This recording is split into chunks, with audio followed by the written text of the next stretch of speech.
GM, everyone. We are live, and today we have Subducts with us, one of the OG projects in the NFT space, and I'm sure everyone has heard of the Subducts. But today we have Stoinks. I hope I pronounced that correctly, and he's going to tell us everything you need to know about Subducts. So let's give a quick intro of who you are and what you do for the project. Yeah, I'm Strong, and I'm one of the five founders of SupDucks, and we've actually we're coming up on our 1 year anniversary. Um, Oh, we launched July 17th of last year, and we're kind of excited to kind of close that first 1 year loop, and hmm from there just kind of working to see where we can kind of keep expanding and keep building on what we've already created into the future. But a quick little backstory on the history of SupDucks. There's still a lot of people don't realize this, but SupDucks actually was created back in 2019, and Oh, there was a little app back then called Additional. It was one of the first blockchain-based apps that you could get on the App Store, and it was like an Instagram clone. And the idea was that creators could, post their pictures, post their original artwork, and people could comment and they could like, but also people could mint that artwork, like like the first 10 people that saw it. And so one day, I'm scrolling through there, and I see this Subduck comic that an artist had started, and I became an instant fan. I thought the artwork was amazing. And it really just kind of had that nostalgic vibe. It really just kind of resonated with me. So I minted a couple of those, um, and then the project probably lasted about 6 months, and the whole thing folded, and that was kind of that. And so fast forward to 2021. Um, after the success of NBA Top Shot and then kind of the Bored Apes and stuff, and I started realizing these PFP projects, there's something that the NFT collectors really like, and I started thinking about that duck again. And so I did a bunch of research to track down the artist, and ended up hollering at Frankie, and I told him I was a big fan and that we should take that Subduck comic that he started years ago and repurpose it as a PFP project. And of course, he was really excited about doing that. And that day, we started rounding up a team, and that began kind of the launch of the Ducks. And so here we are today. that's interesting. I had no idea. So, Subducts is like the OG project. Wow. So, Yeah, yeah, so you minted those comics in 2019 as an NFT? yeah. And actually, and see, with that platform, like when it closed down, you had to export your wallet. And there's a lot of Mm. people that probably didn't do that, but I actually did.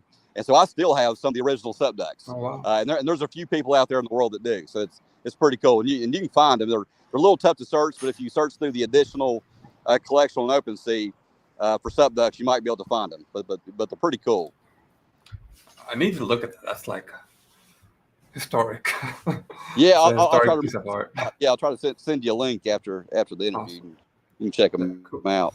Yeah, yeah. And yeah, I was gonna ask the background of the project, but I think you pretty much covered it with what you said just now. But why ducks? Do you know? Do you know why Frankie Nines went with the ducks? Um, I don't know. I think Frankie's a '90s kid. Heavily Nickelodeon influence, Disney influence. But I don't know. Like, he's told the story a time or two, and goes a little something like it was kind of like some of his first NFT conferences, because one of the first iterations of Subduck was Conference Duck. So it was like a Subduck. He's holding all these like swag bags, you get from the conferences. He's got like his ETH shirt on. So it was pretty cool. But yeah, I think he just come up with that comic back then while he was attending a conference. And that's other than that, I don't know any more about the inspiration other than just I think that's what came to his mind. Okay. Yeah, that's interesting. I love the vibe of the subducts. It's very unique. I can't think of anything else like it in the NFT space right now, which is awesome. So what did you do before you started? Go ahead.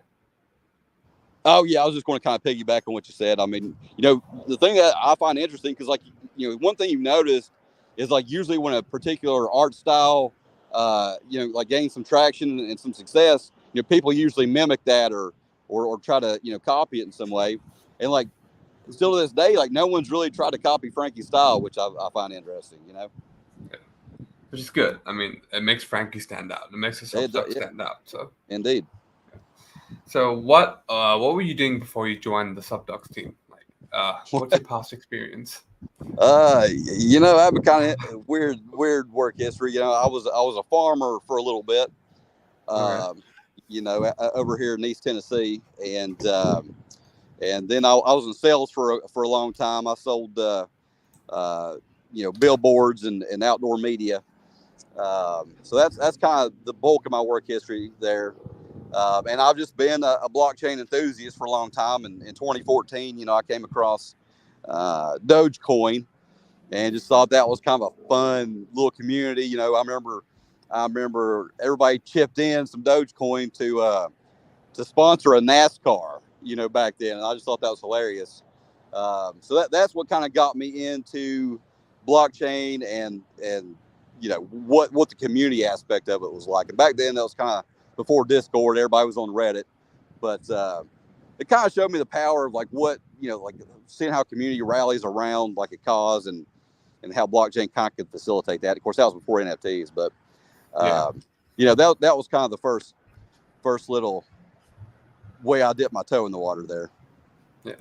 Yeah. Dogecoin is pretty much on a league of its own, but generally speaking, I think the NFT communities, they're much stronger than the coin communities. Oh, 100% for sure.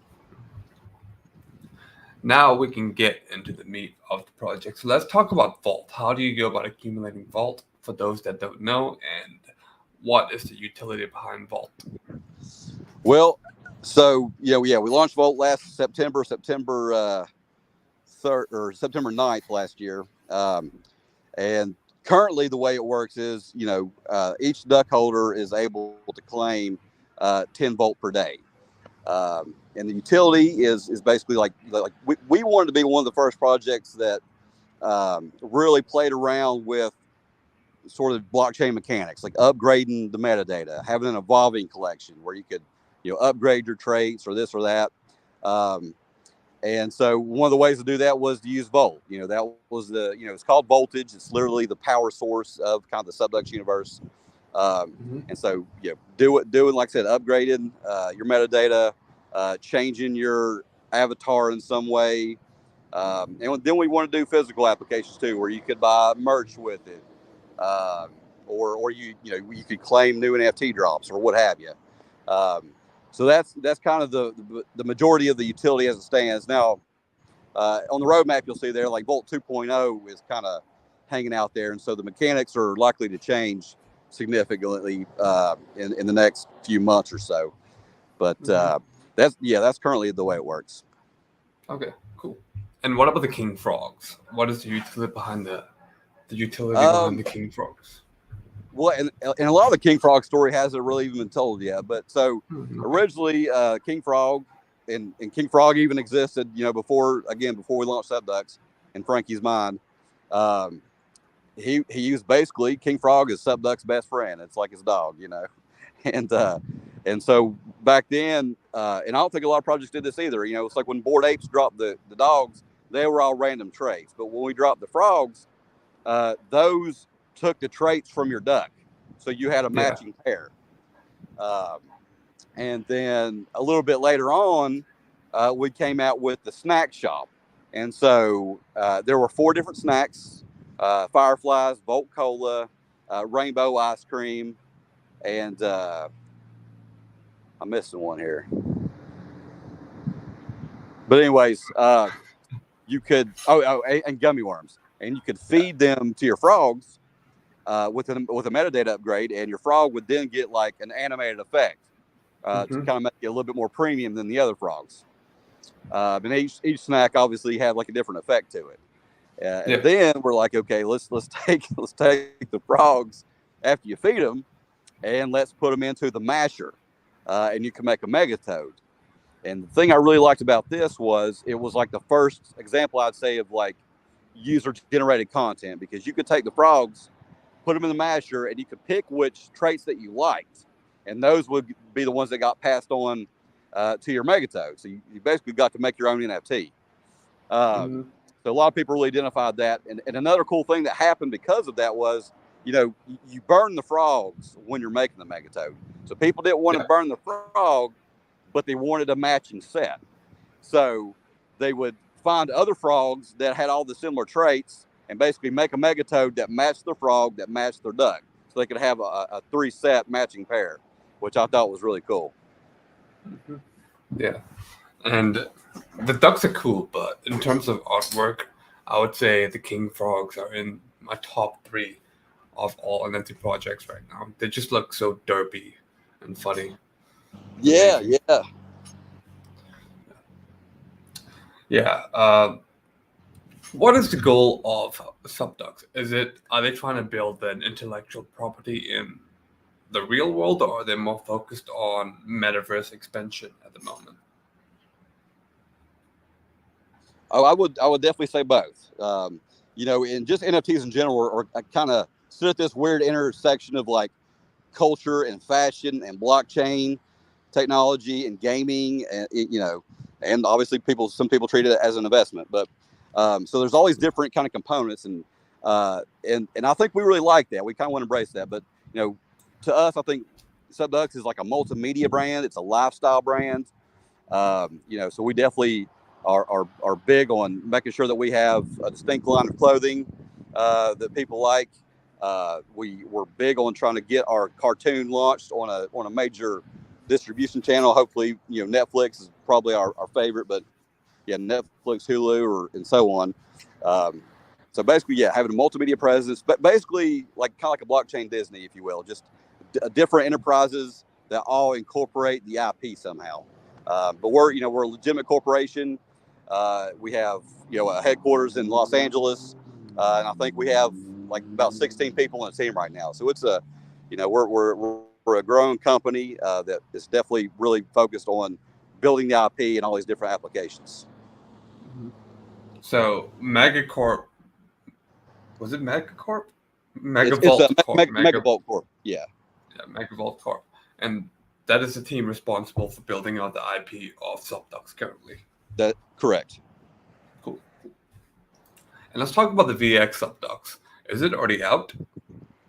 Yeah, in fact, like right now you're still in the claim window. So, yes, like starting last Tuesday, you have 7 days to claim your identical voxelized version of your duck. Okay. And how do you mint it? Do you use Vault, or is it a free mint for duck holders? Yeah.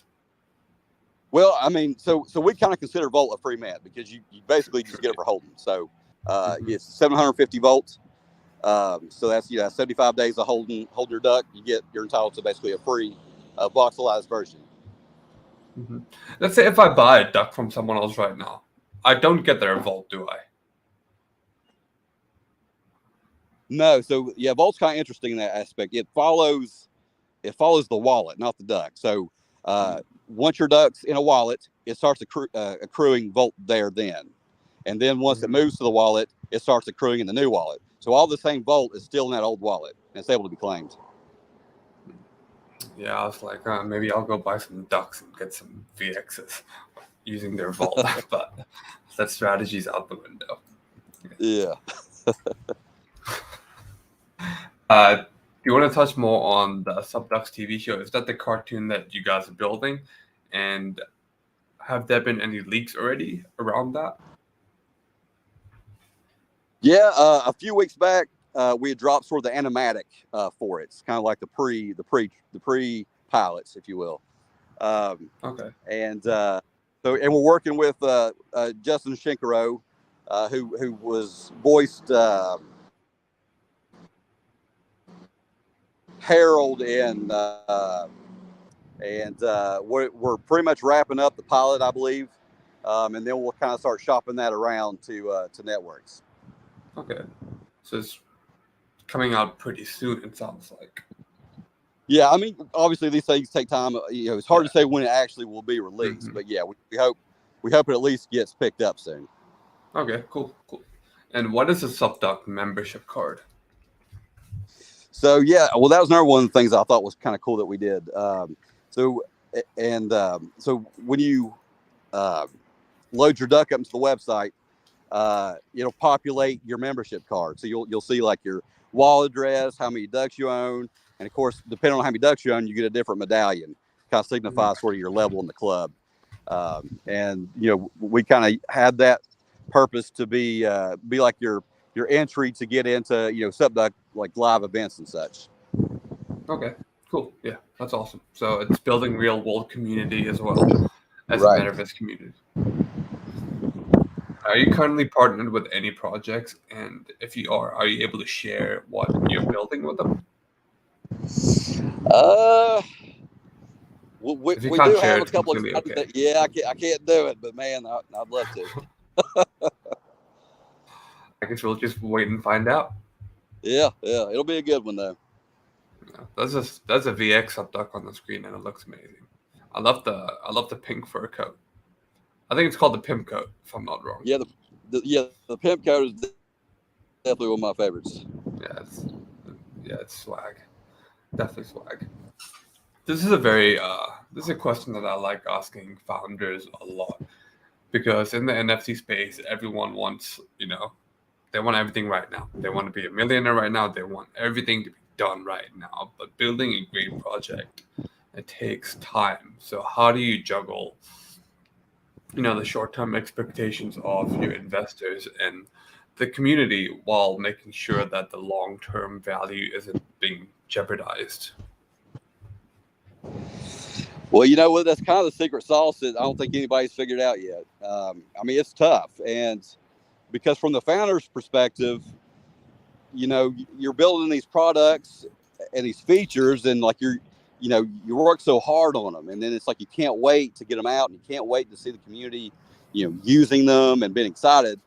And then you wake up in the morning, and then you see some people, it's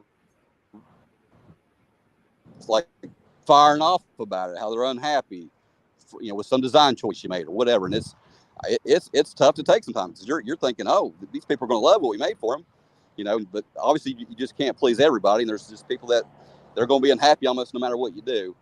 And so Yeah. that's hard. I mean, you know, trying to navigate the psychology of individual folks. I don't even know if that's something we could do, but It's fortunate for just us, I noise. would say. Yeah, and we have a lot of people that are just highly convicted and big supporters, Mhm. and I think they'll kind of be with us, like through thick and thin, and honestly, we're kind of building for them in some ways. I mean, like they're there Yeah. and they love what they're doing and they're collecting, um, and so that's kind of really the people you should be building for. But it's a tough thing, and I really don't have the answer for it. It's just sometimes you gotta take a step back and just realize it's all we can do is what we can do, and hopefully people will respond well to it and appreciate what we're doing. But some people just won't. Yeah. But I think this bear market may be a good thing. It gets rid of the people that are very short term focused and maybe don't even quite get what NFTs are all about. Just heard that, hey, somebody's making a lot of money here, and then as people come back, you know, some of those individuals will have time to have been in the space for a little bit and maybe understand it a little more. So I think the user base will mature as time goes on, and that'll.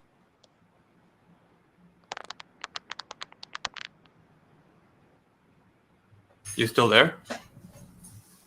Yeah. I think I Okay. lost you for a minute there. Yeah. You cut out at the end, but I think we pretty much got the. Yeah. I think you pretty much said we heard everything. I'm just gonna stop. I forgot. I don't know how to finish that sentence, but yeah, I think Subdocs it's a great project. It's one of my favorite projects for sure. And unfortunately, like right now, the bear market is hitting me. I'm feeling it, but like it's one of the 5 projects that I think I'm just gonna accumulate while it's affordable because I think obviously not financial advice, but like I'm bullish on Frankie Nines, I'm bullish on you guys, and I think you're here to deliver long-term value. So that's the type of stuff that I look for in NFT projects. And let's talk about the subducts. Well, it's good to hear that, man. Yeah. Sure. Go ahead. The subducts times you said? Yeah. Are you getting that from the roadmap? Yeah. Okay. Yeah. So one of the founders, he's it's kind of a passion project of his that he wants to bring to life, and that might be one of the items on the roadmap that comes a little later, but and not to give too much away, obviously other people want to jump in and copy it probably, but he kind of wants to create something that's sort of a lighthearted but very informative, like central news hub for the NFT and blockchain space. There's really not like a Wall Street Journal for NFTs. But doing something kind of to that effect, but that fits in with like the culture that of everybody in the space. So it's going to be irreverent and funny, but still informative, so people can pop in and follow the goings on of everything that's happening. Yeah, there's a lot going on in the roadmap. What is the Megaverse, and how do you go about minting it? You talking about the Megaverse? Yeah, the Megaverse. Lens. Okay, so that's going to be basically our take on a metaverse type platform where it's an interoperable world where you can bring your Subducts assets that are like rebuilt for the environment, and it's going to be like kind of a quasi game / place to hang out, kind of like Sandbox in a way, but for duck holders initially, so that everybody can kind of like hang out with each other and play around in a like an immersive environment like that. Okay, cool, awesome. Let's go over the kingbirds, the ducats, and the kid ducks. What are those? So Frankie has like a really thought out, rich and deep world of like Subducks and Subducks lore, and it involves a lot of different characters. And actually, these are just some. Honestly, they're like way more characters than what we have listed here. But these are some of the ones that are kind of his favorites in his mind, that are all part of like I said, kind of like the world, like you'll see in the episodes and the cartoon and stuff.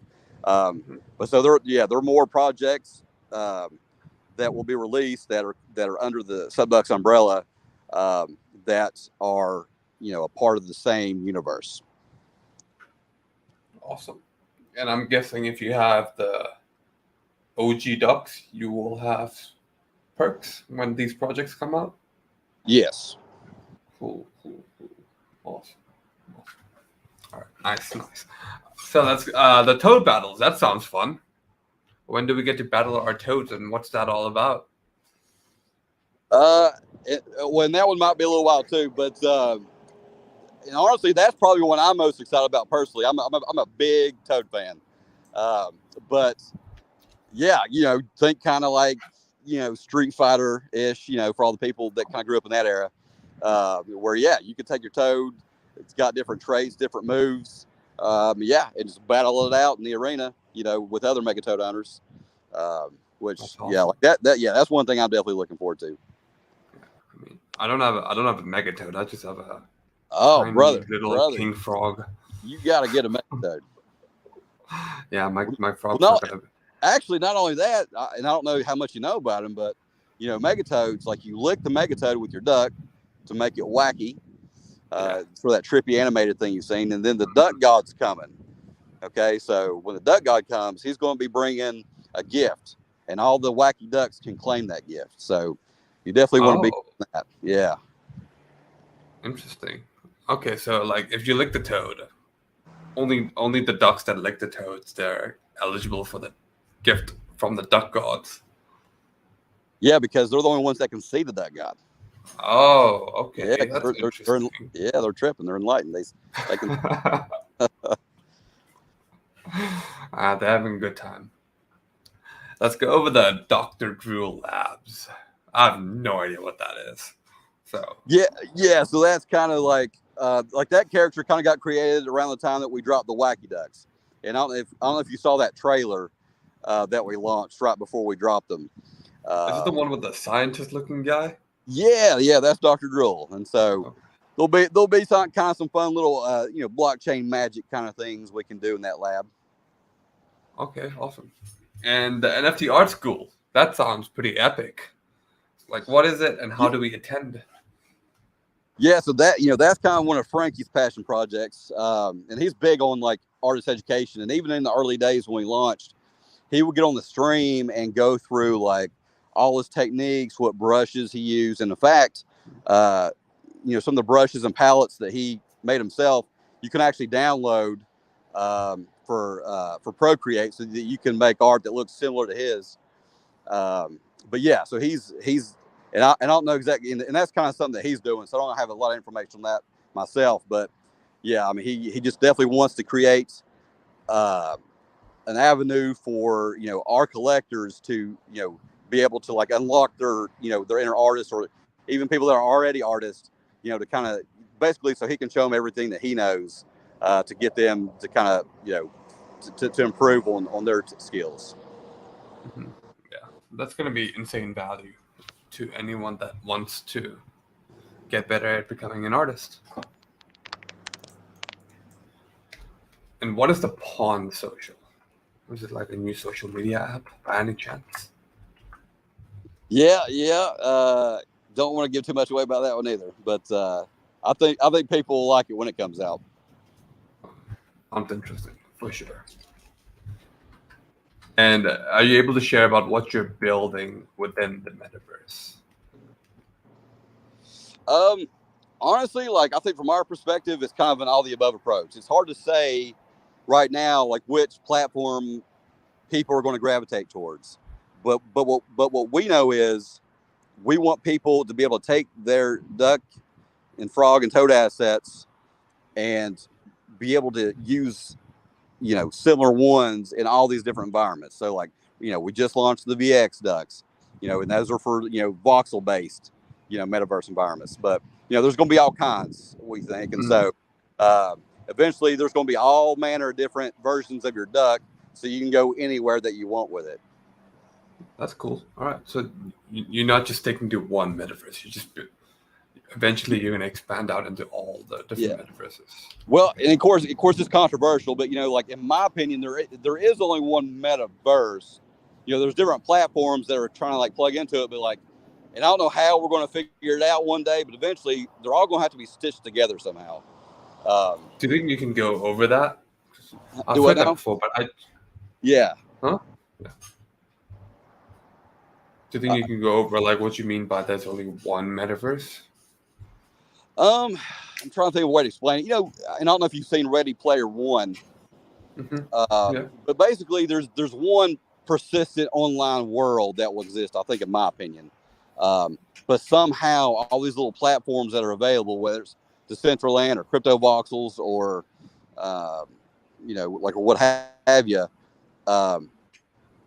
they'll all sort of tie in together. Maybe you go through portals and you go from, you're in a Decentraland type world where it's more of a smooth render subduct, and you jump through a portal and it ports you to like the Sandbox area, and then it reads that and you automatically become your voxelized duck.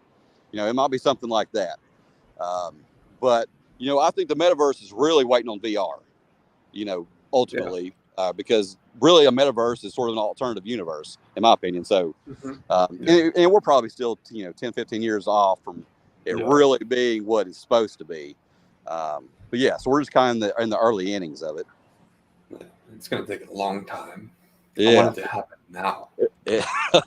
Me too, brother. Me too. Is there a reason you decided to go with the Sandbox first over the other metaverses? Well, they've been good to work with. They had a lot of early attention, and it kind of felt like maybe that would be the one that really had the most user base to begin with, and obviously we want the duck owners to be able to be at the one that's the most populated or whatever, or where the most activity is, and we thought Sandbox probably had a good chance of being that. So that's kind of the reason we went there first. But like I said, we definitely intend to kind of be in all of them eventually. So. Yeah. And just a few more questions. What can we expect from SubDocs over the next year? Oh gosh. Well, of course, you saw the roadmap, and honestly, Mm-hmm. there's going to be things that we do that aren't even on the roadmap. Like back when we first started, we didn't have a roadmap. We didn't have a roadmap until like a few weeks ago. And honestly, like everything we built, we just built, and that's the way we kind of want to do it. And we thought, well, hey, if you're a collector and you dig the project, and you like what we're doing and what we're building, like come join us and stay along, for the ride with us. But people want that roadmap, so we've put that out there, and it's not linear. We're going to kind of hit those in different times. We're also there's going to be some surprises that come along the way that we just wanted to do that weren't even on the roadmap. So, like that kind of gives you a good idea where we're heading over the next year or so.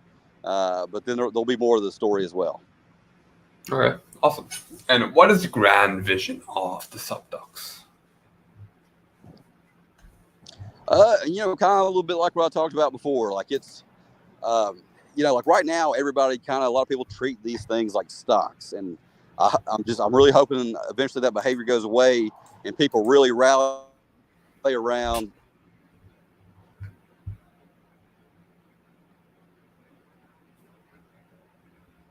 You there? I think you got rugged. Friends, our family, and everybody, they live. Sorry, you cut There. out. So do you think you could repeat that? What was the last Hello? thing you heard? You You there? said, unfortunately, right now, people are treating it as an investment.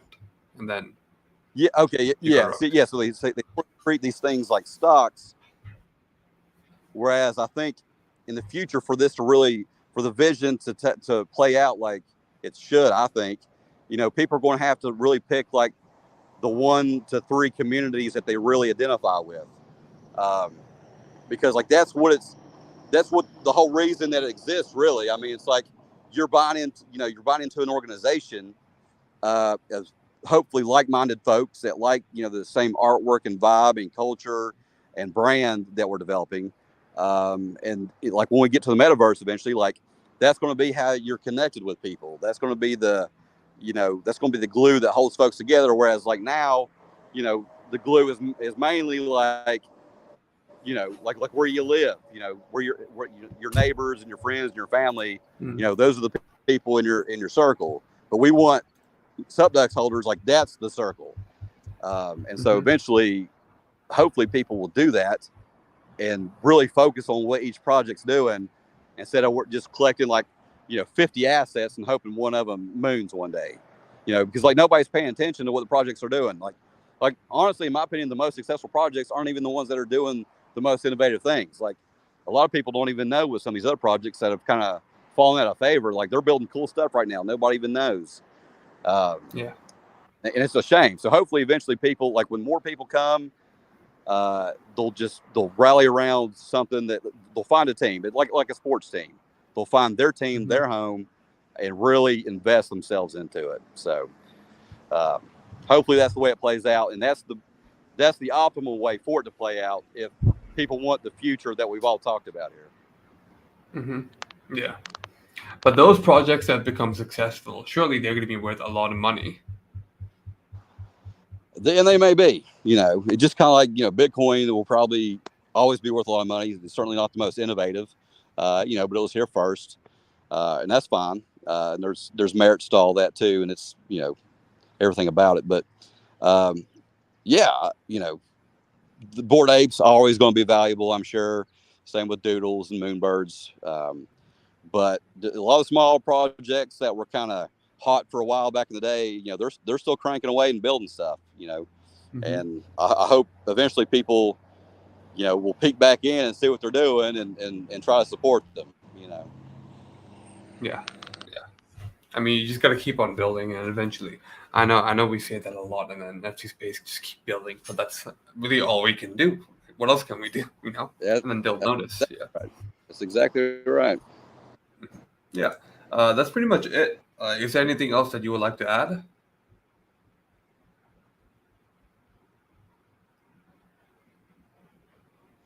I felt like you're pro. Sorry.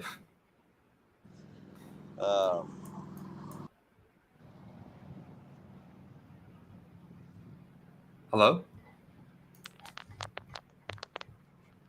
Yeah, I think I might have lost you there. Yeah. You there? Yeah. Hi. Yeah. So, yeah, that's pretty much it. Is there anything else that you would like to add before we end the stream? I think that's about it for me, brother. Cool. All right. Thank you for coming on, man. I'm very excited to see what the subdocs are going to build over the next 4, 5, 10 years. So good luck there. Good luck with everything. And, yeah. And thank you to all the viewers that Thanks for tuned having in me. as well. Yeah. Have a safe trip, I guess. Peace. Hey, thanks, brother. You too.